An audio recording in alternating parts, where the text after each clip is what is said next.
जी अस्सलाम वालेकुम। उम्मीद है कि आप सब खैरियत से होंगे। हम लोगों ने अपना चैप्टर नंबर 4 जो था वो सेल स्टार्ट किया हुआ था, उसकी हम लोगों ने डिस्कवरी किया अबाउट और उसके हम लोगों ने कुछ इंपॉर्टेंस के बारे में पढ़ा था कि सेल की जो है वो इम्पोर्टेंस क्या है। बेसिकली हमने चैप्टर नंबर 4 अपना स्टार्ट किया हुआ, तो उसमें डिस्कवरी के अबाउट हमारी जो थी वो डिस्कशन काफ़ी ज़्यादा हुई थी। आज भी सबसे पहले मैं 2 साइंटिस्ट ने जिनका वाकई में काम जो था वो सक्सेसफुल भी हुआ और उनको जो है वो दुनिया ने माना भी, और स्टिल जो है वो उनकी पब्लिकेशंस बुक्स के अंदर मौजूद है, क्योंकि उनका काम जो था वो बिल्कुल ठीक था और उसी को लेकर के जो है वो साइलेंट फीचर्स जो थे वो सेल के जो थे वो पेश किए गए थे। बेसिकली आज जिनके बारे में मैं डिस्कशन करने लगी हूँ वो ग्रेट साइंटिस्ट हैं। एक जो साइंटिस्ट है वो बेसिकली उसका नाम जो है वो अडोल्फ विर्चू है और दूसरा जो साइंटिस्ट है वो लुइस पास्चर है। तो इन्होंने अपना जो है वो अहम किरदार जो है वो सेल को लेकर के किस तरह से अदा किया, तो आज जो है वो हम उसके बारे में डिस्कशन कर लेते हैं। सो बेसिकली जो है ये अडोल्फ विर्चू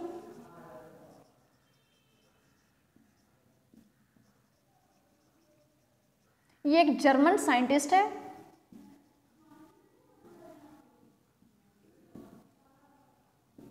जर्मन साइंटिस्ट, इसने ये कहा कि ऑल सेल्स आर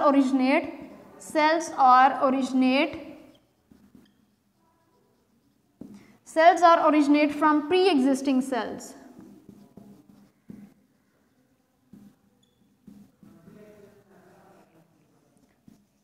कि जितने सेल्स मौजूद होते हैं वो सारे के सारे प्री एग्जिस्टिंग सेल से ही जो है वो ओरिजिनेट होते हैं। बेसिकली अगर हम देख लेते हैं तो उसमें के पहले से जो सेल्स मौजूद होंगे वहीं से ही ये सेल्स जो हैं वो ओरिजिनेट होते हैं।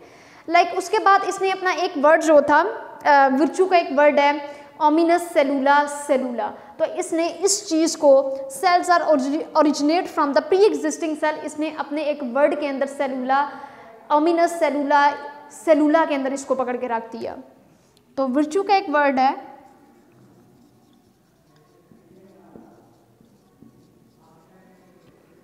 ओमिनस सेलुला।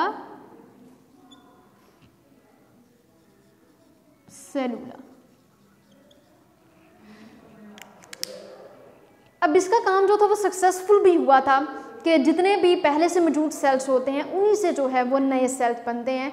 तो इसने एक जो था वो आइडिया दिया था बेसिकली बायोजेनेसिस के अबाउट। इसने जो था एक जो पहले एक आइडिया मौजूद था इसने जो आइडिया अपना दिया था, बेसिकली इसका आइडिया थोड़ा सा ऑपोजिट था, जो कि बायोजेनेसिस की अगर हम बात कर लेते हैं तो बायोजेनेसिस को हम इस तरह से डिफाइन कर सकते हैं कि synthesis of substances by living things. कि बायोजेनेसिस को हम इस तरह से डिफाइन कर सकते हैं,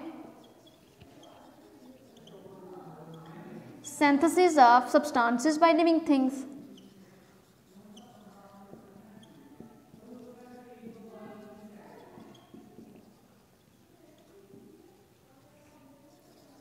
by living things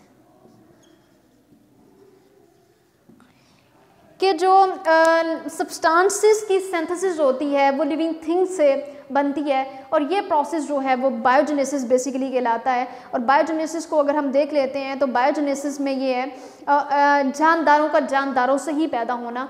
और जो अडोल्फ विर्चू ने अपनी जो थी वो डिस्कवरी दी थी अबाउट सेल, इसकी वो डिस्कवरी बिल्कुल अपोजिट थी। अगर हम बायोजेनेसिस को देख लेते हैं तो यहाँ से आपको शॉर्ट क्वेश्चन भी आ सकता है कि what do you know about biogenesis और how can you define biogenesis और डिफाइन बायोजेनेसिस। तो तीनों तरह से जो है ये आपको शॉर्ट क्वेश्चन आ सकता है कि आप बायोजेनेसिस को जो है वो किस तरह से डिफाइन कर सकते हो। सर उसके बाद जो है वो लुइस पास्चर एक साइंटिस्ट है, इसने जो है वो अडोल्फ विर्चू ने जो है वो अपना काम किया था 1855 में और उसके बाद लुइस पास्चर ने 1862 में अपना काम किया था। 1855 में अडोल्फ विर्चू काम कर रहा है और लुइस पास्चर जो है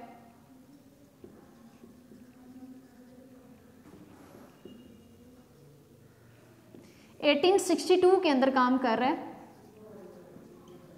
इसने ये कहा कि अगर तमाम लिविंग ऑर्गेनिजम्स जो हैं वो ओरिजिनेट हो रही हैं, तमाम सेल्स जो हैं वो ओरिजिनेट हो रहे हैं from the pre existing cells, तो इसने ये कहा था कि जी मैं आपकी बात मानता हूँ। अडोल्फ विर्चू के आइडिया को ही लेकर के उसने अपनी रजामंदी का इजहार किया। तो उसने कहा था कि जी मैं एग्री हूँ, जो आपने डिस्कवरी की है वो बिल्कुल ठीक ही है। लेकिन अगर हम देख लेते हैं माइक्रो ऑर्गेनिजम्स को, तो बेसिकली माइक्रो ऑर्गेनिजम्स भी दे can also could be found from the pre existing cells. तो इसने ये कहा कि माइक्रो ऑर्गेनिजम्स के अंदर भी ये प्रोसेस सेम वही प्रोसेस होता है जिस तरह से आपने ये कहा के सेल्स जो होते हैं वो फ्रॉम प्री एग्जिस्टिंग सेल से ओरिजिनेट हो रहे हैं, तो उसने कहा कि micro organisms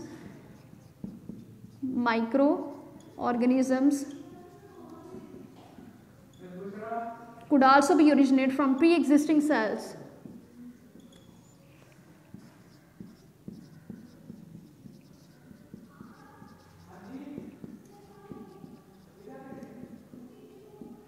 Pre-existing cells.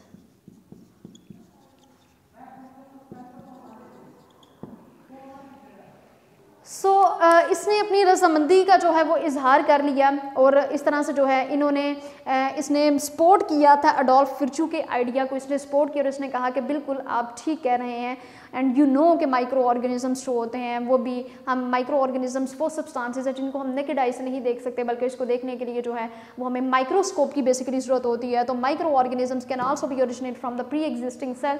लविस Pasteur एक बड़ा सक्सेसफुल पर्सन है। अगर साइंटिस्ट की बात कर लेते हैं तो 10th क्लास के एक बायोलॉजी का एक चैप्टर है ड्रग्स के, एडिक्टिव ड्रग्स वाला चैप्टर है, उस एडिक्टिव ड्रग्स वाले चैप्टर के अंदर इसने जो है वो माइक्रो ऑर्गेनिजम्स के ऊपर काम किया और इसने जो है वो वैक्सीन और इम्यूनाइजेशन के ऊपर इसने काम किया था बेसिकली, और इसने माइक्रो ऑर्गेनिजम्स का ही यहाँ पे आइडिया इसने दिया था, क्योंकि इसका काम ही जो था वो स्टडी ऑफ माइक्रोबायोलॉजी था, जिसमें इस माइक्रो ऑर्गेनिजम्स के अबाउट ये स्टडी कर रहा था और इसने उसके ही अबाउट स्टडी करके ये बताया कि उसके भी जो बैक्टीरिया बेसिकली अगर हम माइक्रो ऑर्गेनिजम्स में देखते हैं तो बैक्टीरिया जो है they can also could be originate from the pre existing cell. तो ये दोनों जो साइंटिस्ट थे इनके काम को जो है वो बड़ा सराहा गया क्योंकि इन्होंने सेल की डिस्कवरी में अपना नुमाया किरदार जो था वो अदा किया था। तो हमें साइंटिस्ट के जो है वो ग्रेट जो कॉन्ट्रीब्यूशंस हैं उनको याद भी रखना चाहिए, क्योंकि ये इन्होंने सेल के जो साइलेंट फीचर्स थे इन्हीं की ये बिना पे बने थे, जो इनकी कॉन्ट्रीब्यूशंस थी उन पे ही सेल के जो है वो साइलेंट फीचर्स बन गए और उनकी पब्लिकेशंस जो थी वो बुक के अंदर होना शुरू हो गई थी। सो हम अब साइलेंट फीचर्स को जो है वो वन बाय वन डिस्कस कर लेते हैं।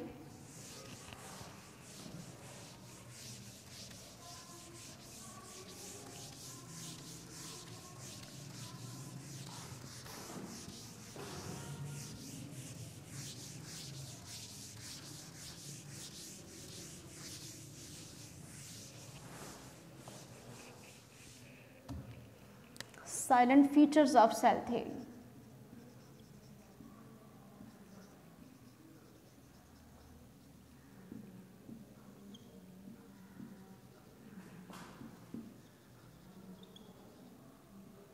तो सेल के साइलेंट फीचर्स जो हैं वो ये हैं कि जिस तरह से हम बात करते हैं कि cell is the structural and functional unit of life. हमारी लाइफ की जितनी भी एक्टिविटीज़ होती हैं वो सेल होल्ड कर रहा होता है, सेल ही उसको कैरी कर रहा होता है। So I can write it, cell is the structural and functional unit of life.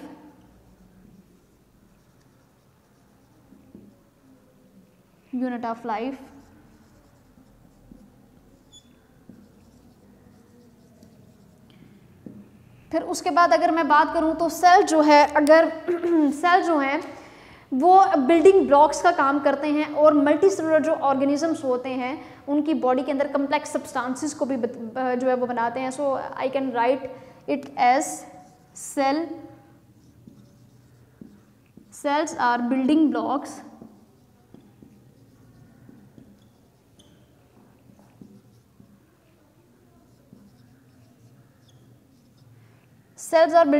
because they can make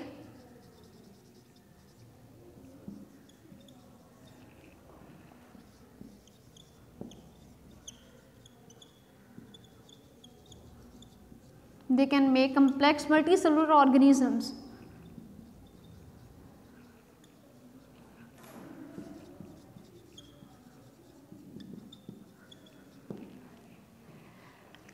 तो सेल्स को हम बिल्डिंग ब्लॉक्स भी बोलते हैं, जिस तरह से अमाइनो एसिड्स जो हैं वो बिल्डिंग ब्लॉक्स हैं प्रोटीन्स के, तो इसी तरह से जो सेल्स होते हैं वो भी बिल्डिंग ब्लॉक्स हैं और जो कि मल्टी सेलुलर ऑर्गेनिजम्स की बॉडी के अंदर जितने भी कम्प्लेक्स स्ट्रक्चर्स होते हैं, उन कम्प्लेक्स स्ट्रक्चर्स को वो बनाते हैं। सो इसके बाद जो है ये और हमने बात की थी कि साइटोलॉजी ही बेसिकली जो है वो बायोलॉजी की एक फील्ड है जिसके अंदर जो है वो हम साइलेंट फीचर्स ऑफ सेल के बारे में हम स्टडी करते हैं। सेल की डिस्कवरी कैसे हुई थी, किस तरह से हुई थी, किस तरह से जो थे वो डिफ़िकल्टी पेश आ रही थी साइंटिस्ट को, तो वो तमाम जो है, और सेल के अंदर कौन कौन सी चीज़ें जो होती हैं वो मौजूद होती हैं। हम बेसिकली अगर एक सेल की बात करते हैं तो उस सेल के अंदर यहाँ पे अगर न्यूक्लियस मौजूद है तो उस न्यूक्लियस के इर्द गिर्द साइटोप्लाज्म मौजूद है। उस साइटोप्लाज्म के अंदर कौन सी चीज़ें मौजूद हैं, राइबोसोम्स और माइटोकॉन्ड्रिया है। तो वो तमाम चीज़ें जो होती हैं वो सेल के अंदर जो थी वो स्टडी की गई थी। और बायोलॉजी की एक ब्रांच है साइटोलॉजी, जिसमें सेल के साइलेंट फीचर्स के अबाउट जो है वो स्टडी की जाती है। सो यहाँ पे जो है वो मजीद साइलेंट फीचर्स के अंदर हम डिस्कस कर लेते हैं कि cell all cells arise from the pre existing cells are division of the cells. So I can write it as cells originate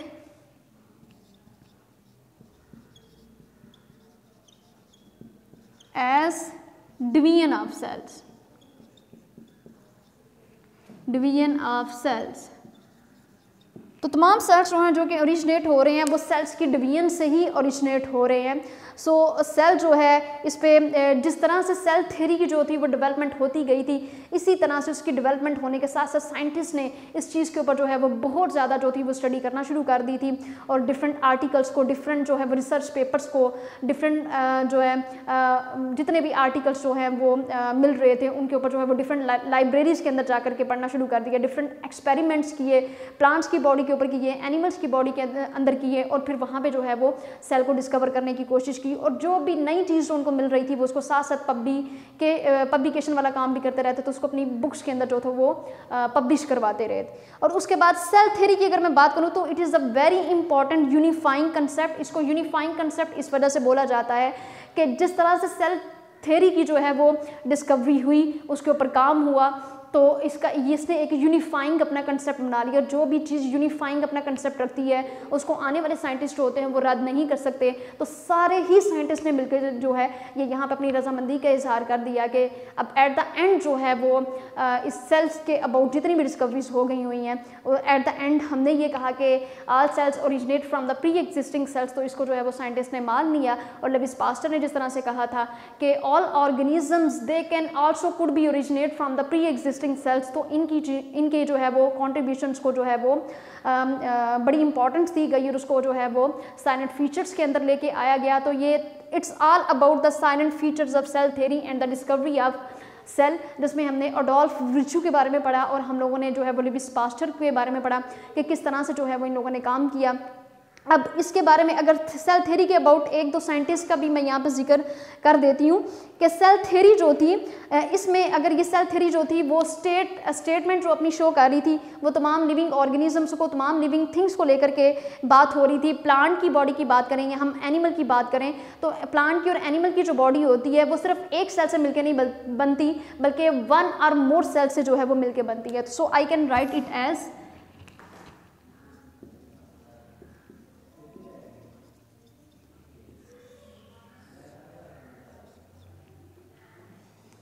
all living organisms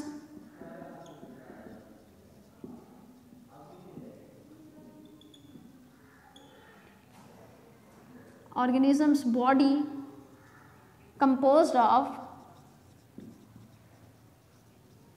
one or more cells।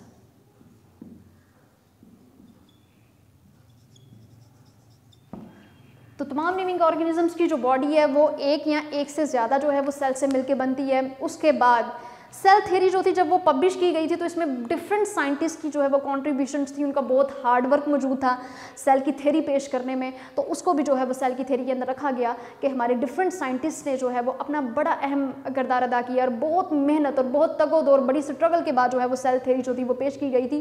तो वहाँ पर जो है वो उनके हार्ड वर्क को भी show किया गया कि डिफरेंट साइंटिस्ट ने जो है वो अपना बड़ा हार्ड वर्क जो था इस काम के लिए अपनी लगन को शो किया था। उसके बाद अगर हम बात कर रहे हैं तो एक और बोटेनिस्ट जो साइंटिस्ट था, शील्डन की अगर मैं बात करूं तो शील्डन ने 1838 के अंदर जो था वो सेल थ्योरी के ऊपर उसने काम किया। बेसिकली जो बोटेनिस्ट होते हैं, शील्डन की मैं अगर बात करूं तो शील्डन, तो बेसिकली जो शील्डन का काम था ये एक बोटेनिस्ट था और इसने प्लांट्स के ऊपर काम किया था कि इसने प्लांट के अंदर जो था वो सेल को डिस्कवर करने की कोशिश की थी। और ये 1838 के अंदर इसने अपना काम किया था कि इसने लीव्स के अंदर जो था वो सेल को, प्लांट की बॉडी के अंदर सेल को इसने डिस्कवर किया। तो 1838 में ये चीज़ें जो है, ये जो MCQs में आपसे पूछी जा सकती हैं कि शील्डन ने कब काम किया, लुईस पास्चर ने कब काम किया, अडोल्फ विर्चू की अगर मैं बात करूँ तो उसने किस डेट में काम किया था। तो ये चीज़ें जो है वो MCQs में आपसे पूछी जा सकती हैं, तो इन डेट्स को भी साथ साथ याद कीजिएगा। शील्डन जो था वो एक बोटैनिस्ट था और इसने प्लांट के अंदर डिस्कवर किया था। उसके अलावा एक साचवान की मैं बात करूँ तो 1839 में साचवान ने काम किया था। उसने एक ज़ूलॉजिस्ट वो बंदा था, तो उसने एनिमल की बॉडी के ऊपर जो था वो काम किया, तो एनिमल की बॉडी के अंदर जो है वो सेल को डिस्कवर किया। साचवान इसने 1839 में काम किया कि शील्डन ने 1838 में प्लांट्स पे काम किया, तो उसी को देकर के इसने एक साल के बाद जो थी वो अपनी डिस्कवरी दे दी थी। एनिमल की बॉडी के अंदर जो है वो सेल्स को इसने डिस्कवर करना शुरू कर दिया था। तो शील्डन ने भी इस काम में अपनी कॉन्ट्रीब्यूशंस बेसिकली दी थी।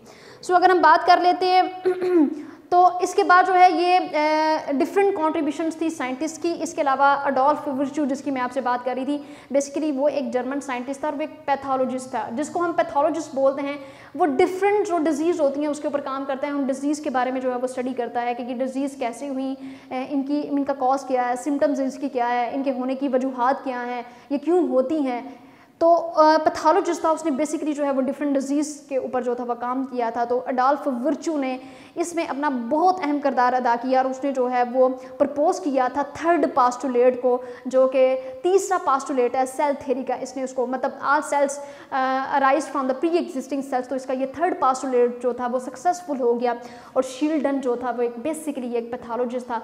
तो ये जो चीज़ें जिनके ऊपर मैं बार बार जोर दे रही हूँ कि इनकी डेट्स आपने याद रखनी है, बेसिकली कि सचवान ने किस डेट में काम किया, अडोल्फ विर्चू ने जो है वो बेसिकली किस डेट में काम किया था। तो अडोल्फ विर्चू ने 1855 में काम किया था और लुईस पास्चर ने 1862 में 1855 में अडोल्फ विर्चू ने काम किया था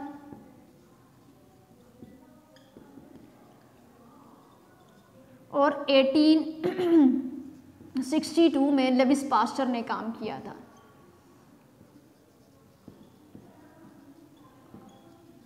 तो ये डिफरेंट साइंटिस्ट ने जिस जिस डेट में काम किया है ये आपने साथ कर लेना है, इसको याद कीजिएगा, अच्छे तरीके से ज़हन नशीन कर लीजिएगा, क्योंकि यहाँ से बहुत ज़्यादा जो है वो बोर्ड के पॉइंट ऑफ व्यू से अगर हम बात करें तो MCQs आते हैं।